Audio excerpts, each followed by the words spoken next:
I have a really special guest tonight. Molly Jong-Fast is editor at large at the Daily Beast, and she's the co-host of the podcast, The New Abnormal. She does that podcast with Rick Wilson, who's the founder of the Lincoln Project. And Molly is also constantly talking to her 750,000 Twitter followers or so, engaging with them on, well, the US election and the US election and Donald Trump and the US election. So she's colorful, brilliant, and the author of 3 books. And she's constantly taking the pulse of what's happening in America. So really excited to have you with us tonight, Molly, and welcome to Canada. Thank you for having me. Anybody who follows you on Twitter knows that you're engaged like every minute with what's going on. So, we're all struggling from Canada to the United, I know you guys are. And yesterday you tweeted like, only 2 weeks. Like, I can't wait for this to be over. Just tell us how you're feeling and tell us what's going on, with you guys in the US.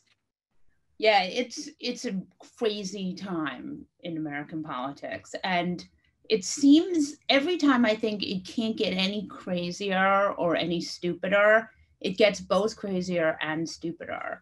So it's very strange. Yeah. I've seen, I don't know, Trump seems to be decompensating since he had COVID. I wonder if it's because he's still on steroids. We were talking about this before, that there's he's sort of manic in a way that he was a little bit better at controlling last time in 2016.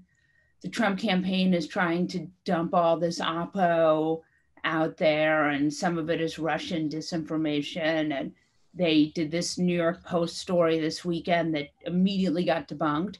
So we are seeing the American media has learned a lot of lessons. So that's kind of exciting because it's only been 4 years and there's been this very steep learning curve, which is kind of amazing.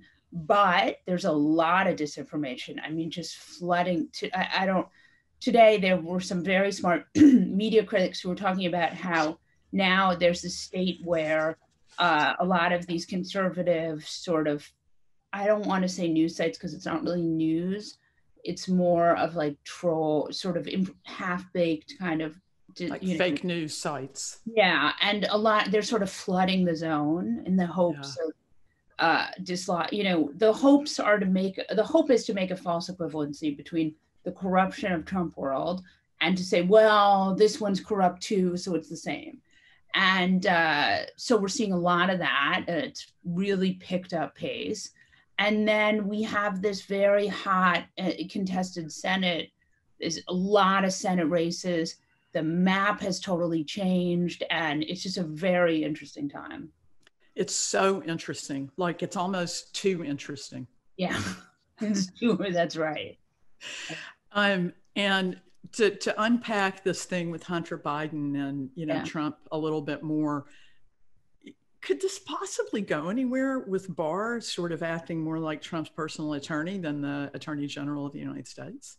I mean, the problem with this story is the goal. So Rudy Giuliani made a lot more sense 4 years ago. Like 4 years ago, he had been America's mayor, and he had all these connections at the FBI, and they got this, they got the Anthony Weiner laptop, they got these emails, they got the WikiLeaks, it all just sort of came out, and it worked for them, right? A lot of it was pretty innocuous. So how they got it, no one, was it, who gave it to them, we don't really know. But they were sort of able to, make enough noise to hurt her enough to win the election. But what's happened now is they're sort of trying to pick those same tricks. And with this Hunter Biden story, what was interesting was Rudy had this story, and there were 2 sources, right? Rudy and Steve Bannon. You'll remember Steve Bannon was in jail, right? He was arrested on the yacht of a Chinese billionaire earlier this summer. So Steve Bannon is out of jail on bail, right? And so he and Rudy had this story. And so they tried to shop it to mainstream outlets and they couldn't because it's ridiculous. And people want to know how they got the laptop. And we all want to really know how they got the laptop.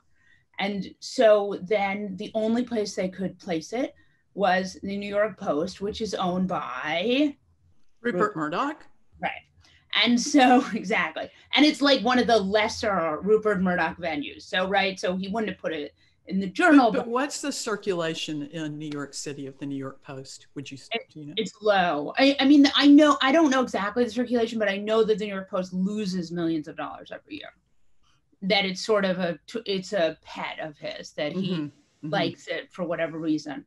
But, and then the story that came out in the Times almost immediately that Sunday was that actually they couldn't get anyone who wanted to put their name on the story. That this woman who had been a Hannity producer ended up putting her name on it. And then the guy who's really running or there were 3 people in the meeting that decided this story was going to run. It's all so sketchy. And then they put the name of another journalist on the story and she didn't even know until it ran. I mean, it's just, they couldn't get the story. And then, you know, there was a piece in the New York Times and there was a piece in the New York Magazine about how flimsy the story was and how, but even fundamentally, even if it hadn't been flimsy, who cares what's on the president's son? Doesn't work in the administration, is never going to work in the administration. Such laptop, especially when you have another president who has his daughter and son-in-law botching the coronavirus response, right? And then has his other adult children all out on the trail for him. Right. It's there's no equivalency. It's not just not a false equivalency. There's, you know, no relationship between those two realities. There's so much else that you've said that, you know, from disinformation to Rudy Giuliani to, you know, tactics that were used 4 years ago that aren't really working now. But I'm just wondering, you know, in terms of what is working, what are you worried about? You know, what do you think is most dangerous between now and November 3rd? What am I worried about? This is like, I'm worried about everything all the time. I'm not just worried now. I'm worried. Worry is like my thing. But no, I'm worried about so there are like different silos of bad stuff happening in America, right? There's the Supreme Court, right? This is Republicans in the Senate are desperate to get Amy Coney Barrett into the Supreme Court and then change the makeup of the court forever, 6 conservatives to 3 liberals. Right. So that looks like it's a freight train. I mean, I don't know how Democrats could possibly stop that. So that I'm really worried about because I know Americans are hurting and they need a stimulus, right? And the inequality and because the COVID response has been so bad, we have millions of really sick people in this country who are, you know, recovered, but who have long haul symptoms or who have, you know, different kind. I mean, we're looking down the barrel of like this national pandemic, but also this healthcare crisis like polio that could go on for decades and decades. So I'm worried about how we get those people relief because I could see a world where the Supreme Court strikes down this national healthcare option, which we really want, which Democrats really want. And I think sensible people want a public option. And then we have a situation where things can't get passed because there's this thing called the Commerce Clause, where the sort of Supreme Court takes the power of the purse away from the Congress. And you can't do that. They can't do it with everything, but they could certainly make life very hard. And that is what FDR, we've seen this again and again. So we're going to have this very conservative court. Now, the question is, will we have a liberal president? Will we have a Democratic Senate, a Democratic Congress? So that is going to be that's going to be an interesting and strange and very problematic situation. Very problematic. And, you know, what you're really describing there is a kind of gridlock that's plagued Democratic administrations, like it plagued Obama, right? Yeah. Like, do you see that as a danger for Joe Biden, even if he wins? I mean, I'm a little less Biden is, I think, a little better at working with across the aisle than Obama is. The thing I'm more worried about is not the gridlock as much as the Supreme Court making it hard for the people to get the relief they need. And then I'm also worried about Democrats trying to appease Republicans too much, because that is like a real problem for Democrats. Yeah. And you already see that. So that I'm worried about. Yeah. I'm worried about how we have this party right now, this Democrat Party, which is like everyone from Bill Kristol, right, to Noam Chomsky. Like, these are not people who should all be in the same party. Yeah, that is quite a spread. So we're going to have this coalition. I don't know how long this coalition can last, possibly. So that's another thing. Right now, all we need is to last is till November 4th. But and then the other thing but what I'm worried about, like in the present time, is voter intimidation, because Trump wants to have an army, which army never sounds good when it comes to people voting. No. And then I'm worried about we have this very corrupt postmaster DeJoy. So we don't know what he's doing with the mail. There's been some checks and balances, but we don't really know. We have all these people voting by mail or absentee or early voting. Yeah. And I also think the voting system in America is very antiquated, which could actually save us because it's not connected to the internet, but it's also, it could create a lot of. It's vulnerable. Yeah, I hadn't thought about that, like the actual corruption at the top of the mail system. And, you're worried that they might actually tamper with the ballots themselves, like they do in I don't know, I saw like in Belarus where they were going and, literally just pouring out the ballots, the people who had come in and voted, and just stuffing the ballot boxes full of fake votes. So could you see that happening in the US? I mean, I hope not. Yeah. I hate to put anything past Donald Trump because he's a desperate man. And he's not desperate in the way that he's not desperate the way that W was desperate when he's desperate in this completely different kind of base way that we've never had a president be desperate. And I think some of that is because he knows he has all these tax issues and this money he owes. So that is scary. And so, I don't know. I mean, the good news with Trump world has always been they're very disorganized. Maybe they were disorganized, but they had people around them last time who were able, like Cambridge Analytica, right, who worked in the corners that none of us were really seeing at all, that affected the outcome. One of the things that I think has been really great that has completely changed from 2016, we have a lot more people writing about the internet in a way that is much more mainstream, like a Kara Swisher, and even, she's sort of the most famous example, but even these sort of very smart people who write about QAnon and who are sort of in the web, there are a lot of people like that. And that's very exciting because I think that we're catching up to what's happening. So you think the general public is on alert about this?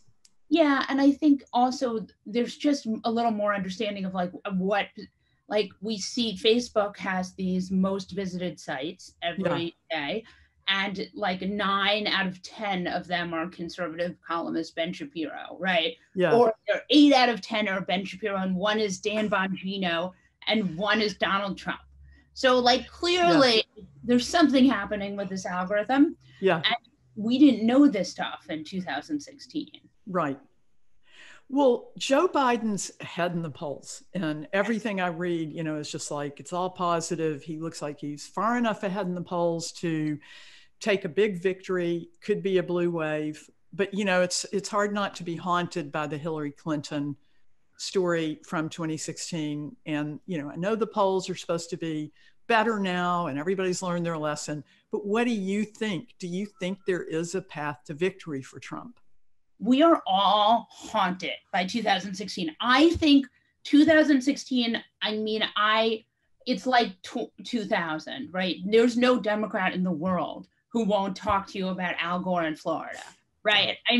With the hanging chads, that was one of those elections that traumatized American Democrats. So yes, I would say the polls have not tightened, right? Mm-hmm. Biden has been running strong in a lot of states, and there are a lot of states that were never Georgia and North Carolina and South Carolina.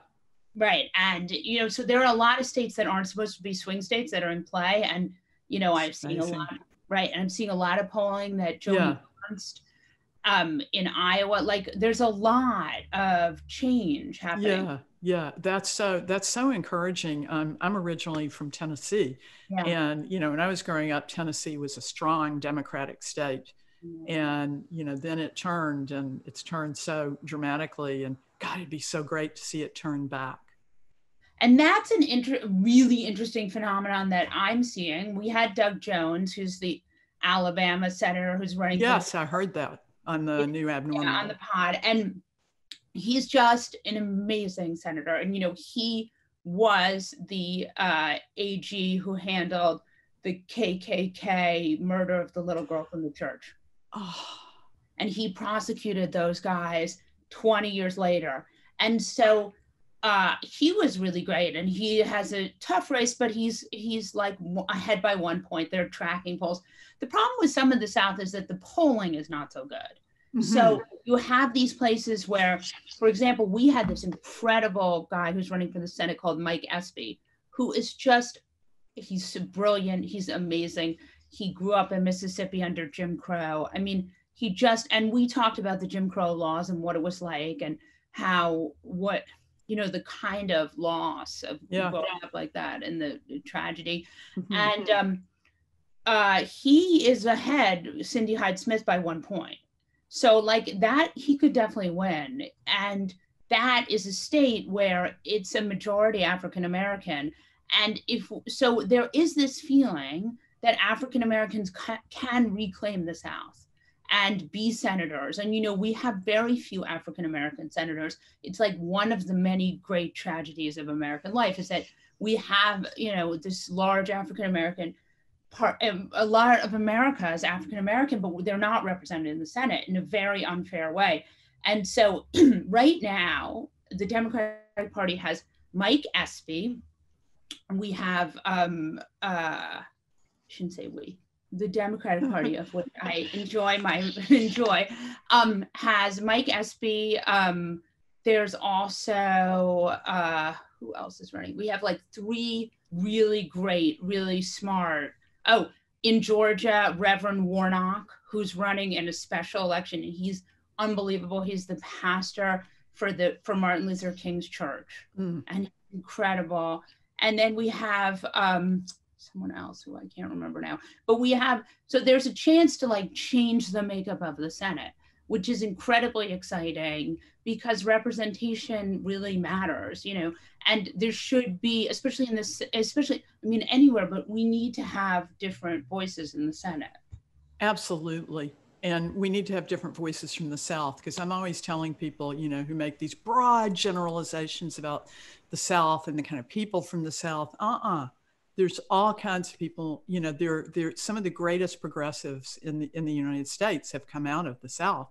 So Jamie Harrison, who could beat Lindsey Graham, and who has raised more money than any Senate race. He raised $57 million last quarter. And he just beat him in that debate. He just shamed him, I thought. Now, how will we know on election night when Biden's got it, if Biden's got it? What do we look for? Should we look at Texas? Should we look at Florida? Where should we be looking? I always thought with Hillary, when she was having trouble winning Virginia, I sort of knew we were in trouble. look, if he wins Florida, that's amazing. And then I think if he wins Florida, we can call it done. I'm not sure he's going to win Florida because there's a lot, as we say in the new abnormal, I don't want to curse, but there's a lot of. Oh, we were counting on it. Okay, good. There's a lot of fuckery that happens in Florida, according to Rick Wilson. And he says you have to be up 10 points in order to win Florida. Yeah. So, so I'm not holding my breath on Florida, but if Jamie, certainly North Carolina, South Carolina, Georgia, those, if we're seeing those states, so I think it'll be interesting. Look, the way it looks right now, I think he really could get a shellacking, and let's hope he does, because I think Trump will fight if it's close. Absolutely, absolutely. I'm looking at my computer screen now because I think we have a question coming in. This is from Jean. How ready is America for a Black and female vice president? Then a follow-up was, is there any chance of getting rid of Leader McConnell? So those are connected. Those are good questions. Yeah. I hope that America is very ready for, she's great. She's a really great senator. And Kamala is a serious intellectual. And she's also just, you saw in that debate, she's a really, really solid intellectual person. She'd be an amazing vice president. I think the people are. I think also, Joe Biden is very white and male in a way that speaks to a lot of the country. So if that works and helps Kamala get in there, that's great. So I do think America's ready for that. But, America, it turns out America's a lot more conservative than we thought in certain ways. And you see with a lot of the poll, a lot of people liked Joe Biden and hated Hillary. And you have to think some of that Hillary hatred was, some of it was she was around for so long, but some of it has got to be misogyny. Yeah. It just has to be. The numbers don't make sense any other way. For McConnell, I think it's very unlikely that a Kentucky Republican, in Kentucky, that he's going to lose. But the reason why Democrats continue to give it to Amy McGrath and why it's good is because every dollar that Mitch has to spend in Kentucky, he can't spend somewhere else. So the more time he has to spend defending himself in Kentucky, the less time he can spend fundraising for Lindsey Graham. And so it actually ends up being a very good game plan to make Mitch's life miserable, even if he is polling 7 points ahead. And the other thing is, you don't know. Like, that's the thing. We always think we know, but if we've seen anything, sometimes crazy stuff happens. Yeah, absolutely. Would you put anything past Trump at this point, Molly? No, I would not. But I do think I would not put anything past him, but I do think that he is not, I don't know that he's so sophisticated. And I think he is getting less good at some of these tricks as we've seen them again and again. He doesn't have a new book of tricks. He's using the same tricks again and again. So, yeah. And as you point out, I agree. He seemed to have come out of Walter Reed Hospital on some big flame of energy that, looked like it had to do with the steroids that he was on. And I kept, you kept thinking there was going to be this big crash, but the crash never came. He just got, he's going on and on. Like he's just on this big boiling flame of energy. Like, where do you think that's coming from? I don't know what's going on there. He seems very jacked up. Yeah. And he seems very frenetic. And if you saw that first debate where he was so kept, and then this debate will be crazy. And there's this new thing where they can mute the candidates, which Trump is furious about. Yeah. That'll be fun to watch that. But what do you think is going on behind the scenes with the Trump people? Like, what are they plotting? And I mean the ones who aren't in jail, okay? I'm talking about Steve Bannon, Roger Stone, Attorney General Barr, Rupert Murdoch, and should I add Putin to that group? I mean, I don't know what they're planning. I think that it happens to be that I think Rupert Murdoch, we saw this interview where Rupert Murdoch said somebody was interviewed, maybe was it him, where he said he expected Trump would lose now. So yeah, Oh, really? I think that he is so, but I think there still could be a lot of fuckery. I mean, I think that, Bill Barr is committed to Trump. And he is really kind of good at doing really scary stuff. So he is certainly I would not underestimate Bill Barr because he's got a lot of tricks up his sleeve. Wow, that's sobering. And, I was joking about Putin, but Putin seemed to play a role in the last election. I don't know what your view is on that, but what do you think he's doing now? I mean, I think there were Russian troll farms, there was disinformation, there was a lot of smear campaigns against Hillary.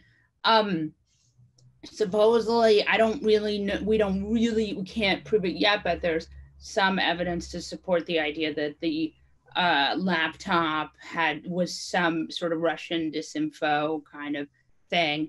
So yeah, I mean, I think he's absolutely involved with this. The thing that is, again, it's the thing with Trump is he's still doing those same things. So I don't know how, he's kind of stuck on those. He's sort of got these same tricks. So I don't know that they work as well this time. Mm-hmm, mm-hmm. Well, so as you said, we have another debate coming on Thursday. Okay. And Trump has been pre-debating and attacking the moderator from NBC, Kristen Welker. And it sort of gets into Kamala Harris, Governor Whitmer, and, the whole kind of Trump attacking women. And you've called Kamala Harris the redemption of the American woman. But on the other hand, now we have Amy Coney Barrett, she comes along. I'm just wondering what you think all this means for women in America, like as right now and even after whatever happens on November 3rd.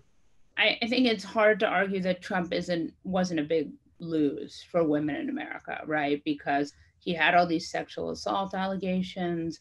He had all of this coarse language against women. I mean, it was a big loss for us as women in America.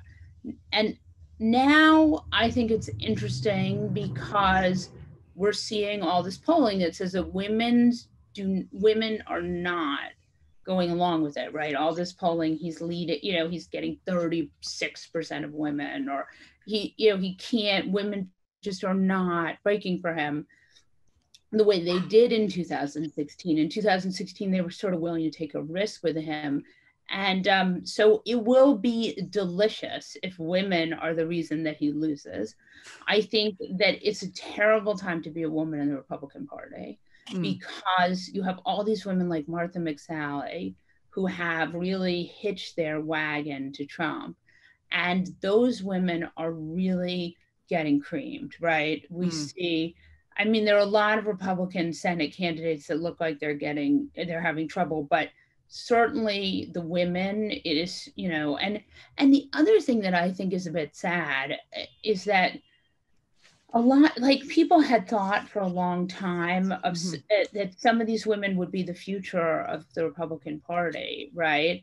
Like Nikki Haley or, the governor Christine Noem from South Dakota, right? And now all of a sudden, these women have sort of ruined themselves in Trump. I mean, Nikki Haley would have been fine had she just sat this one out. But they've sort of tainted themselves so much that I don't know how they return to public life. I don't know how a normal administration, even like a Mitt Romney administration, Right. takes these women back. Now, look, we don't know what's coming into, I mean, if Trump No. loses, he could run again, and the Republican Party is right. I hadn't thought of that. Oh my Or God. his kid or Junior could run again. Yeah. Or for Tucker sure. Carlson could run again. I mean, How they're about Ivanka? Ivanka. I think Ivanka doesn't, I don't think she connects with people the way that Junior does. But like, there's some really scary conservatives in our country. And like a Tucker Carlson presidency would make you long for a Donald Trump presidency. So I don't want to like ever say we're through until. Oh my God. That's a scary, scary picture. So I think I have another question from the audience. I mean, I would say one thing in Yeah. America that would solve a lot of problems is more civic education. If we Yeah. had a little more civic education in America, I think that might. Yeah.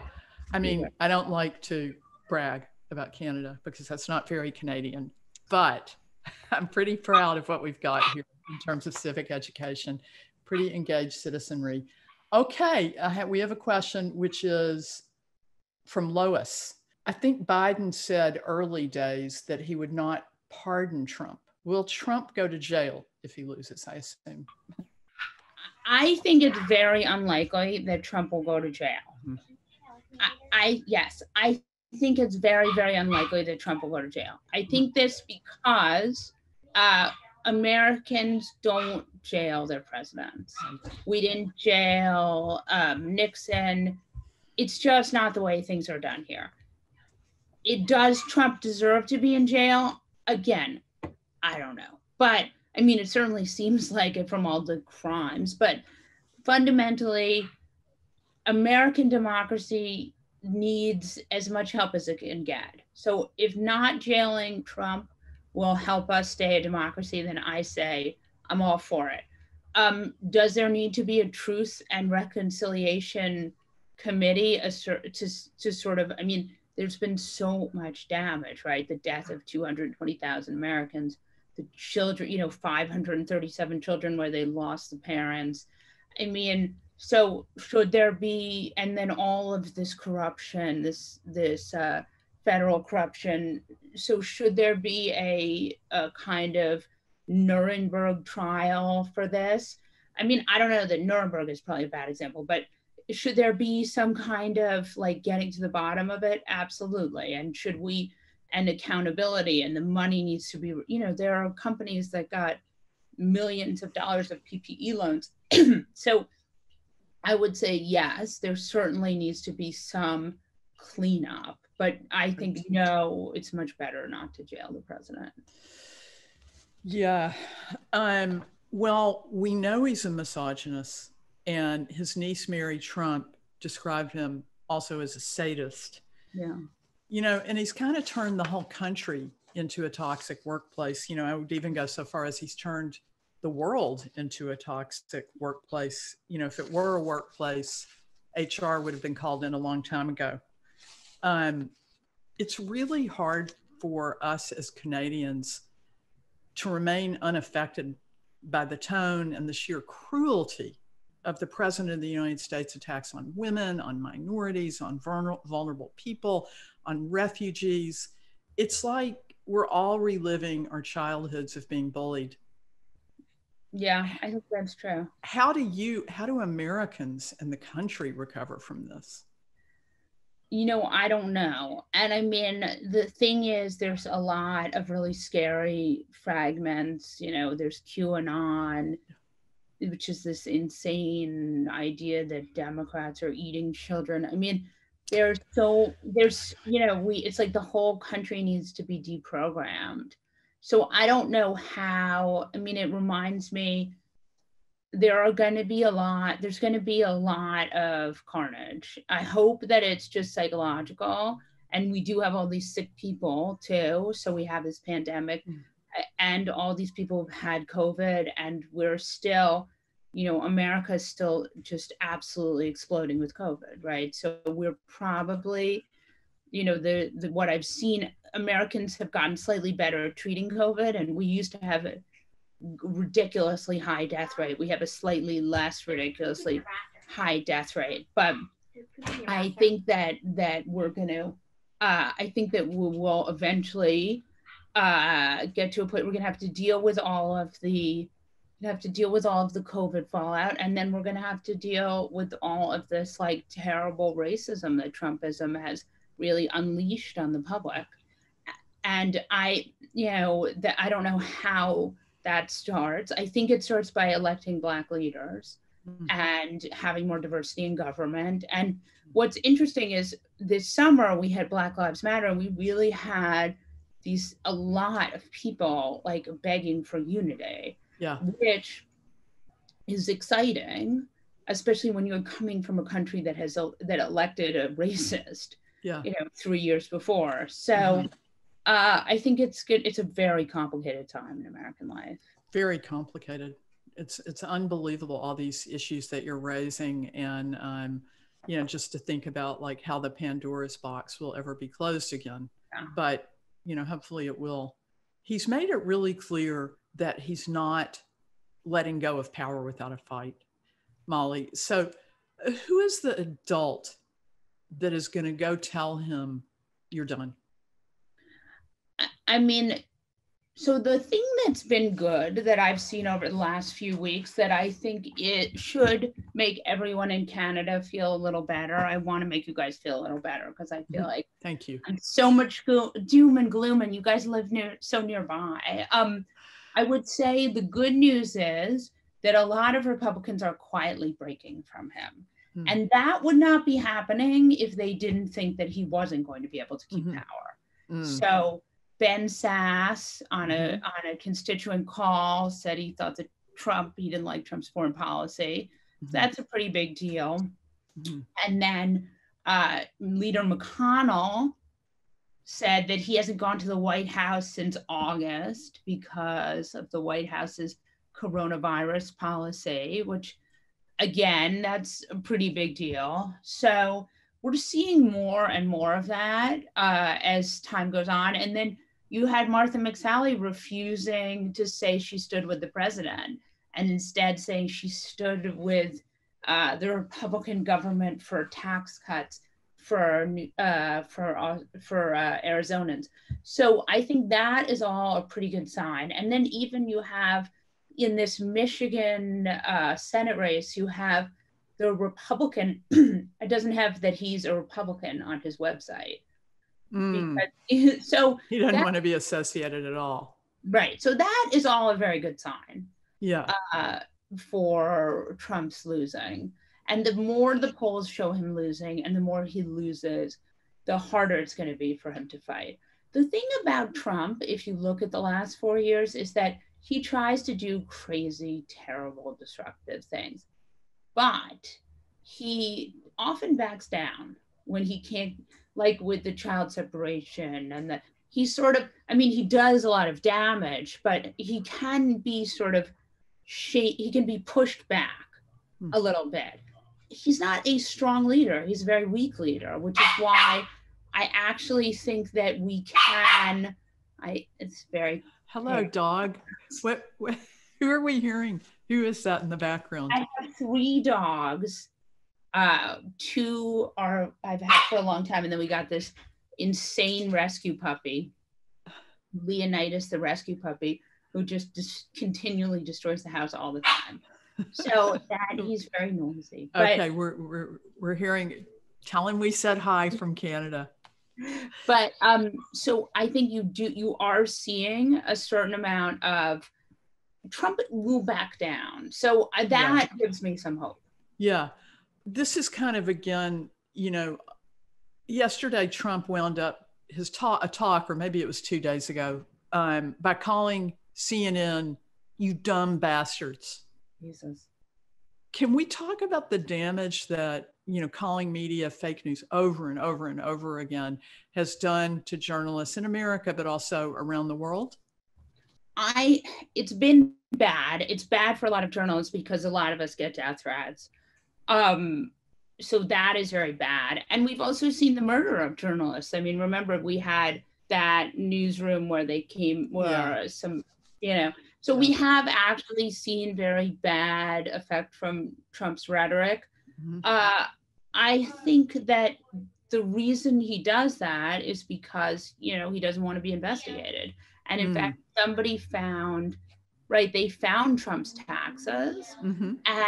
and that was very problematic for him, and it was published. And, you know, David Fahrenhold has done some incredible reporting on all of the malfeasance that's come out of Trump's properties. And so I think that ultimately, there's a reason he calls journalists the enemy of the people, because they're the enemy of him.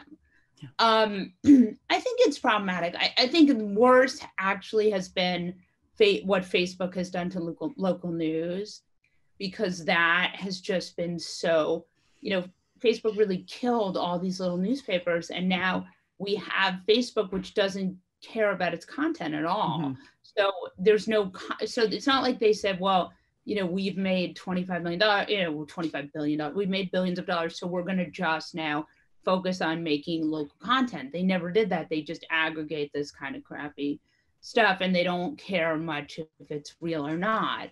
And so that has been incredibly problematic. And I think that the president's rhetoric was worse in the beginning, but the sort of wearing away at news is really bad. Yeah. Even in Vancouver last week, we had a rally where it was an anti-mask rally, and people were, you know, shouting about fake news and pro-Trump, and it was surprising to see that happening here, quite frankly. A final question from the audience. I have a couple more from Bruce. How did you and Rick Wilson ever get the idea to do the brilliant, crazy, genius podcast that is the new abnormal? Oh, well, that's a very good question. So we had been friends for a long time, and then the pandemic hit, and we were like, we have nothing to do. And Rick Wilson and I are both like super ADD, and we want to like travel and write and do this and do that. And so, but neither of us could travel. So I said, well, let's just do this. We can do it in our houses. It's not a lot of work. And then we got very into it, and we loved doing it. And so, yeah, we just sort of came up with it because we were like, we knew we had good chemistry and we've been friends for a long time, but we didn't know if people would like it. And but it's been really fun. We love it. And I love to get these candidates on. I think it's really interesting, and love to interview people. And we have a good time, and he's hilarious. So we have a lot of fun. So we're happy to get to it. You were just interviewing Rudy Giuliani's daughter yesterday. Yeah. What did you take away from that interview, Molly? You know, those are hard interviews. I interviewed Mary Trump too. It's hard when it's a real person and not a politician or someone who's in the media and has a certain amount of practice at this. I always feel a little bit like I don't want to, and you know, I mean, my family is not as famous as the Giulianis, but I have these writer parents too. So I always feel a little bit, I always feel a little bit sheepish. Like I don't want people to, you know, private life, is so different in my mind from public life. And so I always feel when you have a private person, I mean, Mary Trump is now very famous, but when you have a private person coming forward, I always feel this sort of responsibility to protect them a little bit. So it was hard for me I felt like it was hard for me to push her, and I didn't want to push her further than she wanted to go. So it was very challenging for me. She's quite interesting though, and she lives this very tough life because her brother is a Trump supporter and her father. Wow. And what was your big takeaway though from that? Like, I mean, I think that, you know, Giuliani is definitely out of control in a way that he was maybe even not 4 years ago. I think that it's sort of interesting because there was all this footage today of Tiffany Trump. Yes. this LGBT event for her dad, where she left out T for trans because the Trump administration You is. think that was on purpose? I think it was on purpose. I mean, I don't know, but the Trump administration has been very, very negative towards trans people, and so it was a sort of interesting thing that you can have a daughter who will go so far out to criticize, to really do what's right. And she said that she wanted to be on the right side of history. So I do think, I think it's very brave and it's hard. Yeah. And we've seen a lot, a number of children of, well, there was Kellyanne Conway's daughter, 15-year-old daughter coming out about, talking about her mom on social media. And now this, it's an interesting trend. I guess young people have a bigger, have a way to express themselves publicly now they didn't have before. And then you also have like Mitch McConnell's daughter Porter worked she works in Democratic organizations and is very committed to social justice. Wow, I didn't know that. Yeah, so you have but she won't speak publicly so much, but you have sort of different degrees of these children of prominent people. So I'm glad of it, though. I think it's very brave, and I'm impressed with it. And yeah. I on that note, like, it's interesting that within families you see this, and I can't help but think of George Conway and Kellyanne Conway and how they make a marriage with such radically different opinions about President Trump. I think that they have a lot of children, and I don't know. I mean, I don't know how he does it. I'm very friendly with him, and I think he's extremely smart. I don't agree with him about a lot of politics, and especially when it comes to, like, he's very pro-life, and he's really a Catholic in the way that I grew up Jewish, so there's a lot of, like, there's not, politically I think we're very different, but he's very smart, and I don't know how they do it. I think it's very tough. I think a lot of people who work in that administration have, maybe are not married to someone who's writing for the Washington Post every week, but there are a lot of spouses in that administration. And I've interviewed a bunch of people who've come out from that administration, like Miles Taylor, and who was in the HHS. And those people they are traumatized from the experience, and they've had to sort of make a deal with the devil. So, I mean, I'm not saying that we should rehabilitate all of them by any stretch of the imagination, but I am saying that they had to travel to a very dark place in order to work for the Trump administration. I'm hoping they will. You wrote in the New York Times about how you volunteered for a vaccine trial, and it was a really moving story. I read it just as I knew that you were coming on, but it was very moving, and you described it as one of your bravest moments. Can you tell us a little bit about that? So I had felt very strongly that because America has done such a terrible job with the pandemic, that we were really in a place where only a vaccine would get us out of this, which is generally the consensus. I mean, look, I would love it if we could have a national lockdown and really get it together, but I don't think that's happening at this point. And maybe it will happen in January. But I felt really committed to doing a vaccine, and I signed up, and I was thrilled to get to do it. I felt like, especially in the situation we are in now, where there's such wide, pervasive spread in America, we really are desperate for something. And if you live here, you really take the chance either with the cure or the virus. So I felt that was a very easy choice to make, that I would rather take my chances with the vaccine. And I didn't have any symptoms, and it was not a big deal. And I'm just not a person who should be in a medical trial, theoretically, because I'm very neurotic. But I had a very good time and found it very easy. So. Well, thank you for that. And so, your podcast is called The New Abnormal. Can we ever go back to normal? I don't know. Trumpism is not like W. It's not like even Nixon. Like, it's this huge shift.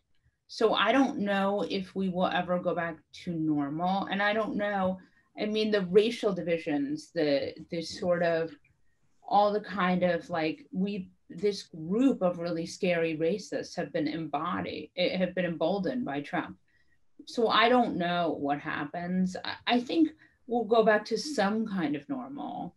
I would like to be able to leave my house without wearing a mask, at some point, and to go to the movies. I mean, there are so many of these like small pleasures that we can't do right now. I mean, these are not big things like we have 8 million people out of work. We have this economy that's in tatters. We have 220,000 Americans have died. So does it matter that I can't go to the movies? Not especially, but it definitely, there are certain like small pleasures that have disappeared during this pandemic that I think when those come back, we'll have sort of returned more to normal. Molly, is there any last thing you'd like to say to Canada? We're sorry. We're sorry. It got away from us. I mean, look, I didn't vote for him, but I think that most Americans are good. And you see these long lines and you see people really want to be good again. I think that this experience of having this president who's been so disruptive and so evil and done all these unspeakable things, I think it has really made Americans more interested in being good and kind and having a life that, having a government that is boring and normal. So let's keep our fingers crossed.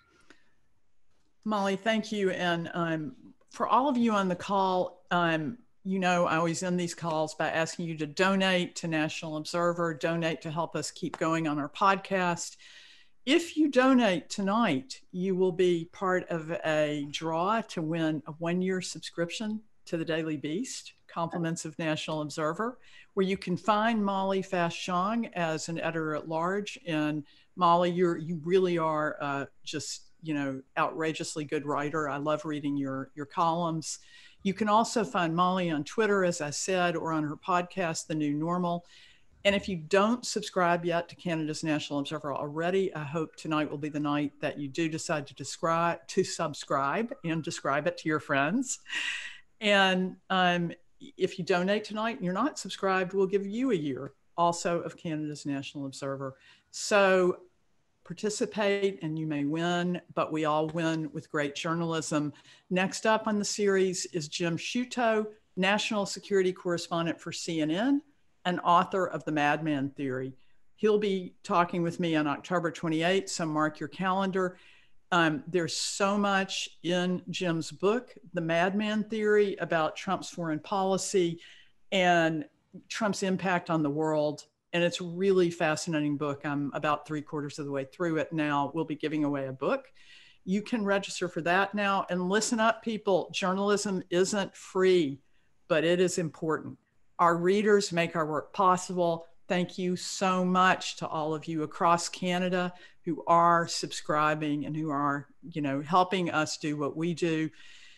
You can make the next great reporting happen. Thank you. Please answer the survey on the screen now. And Molly, I just want to thank you again. It's been so great talking with you. Thank you for having me. Bye, everybody, and good night.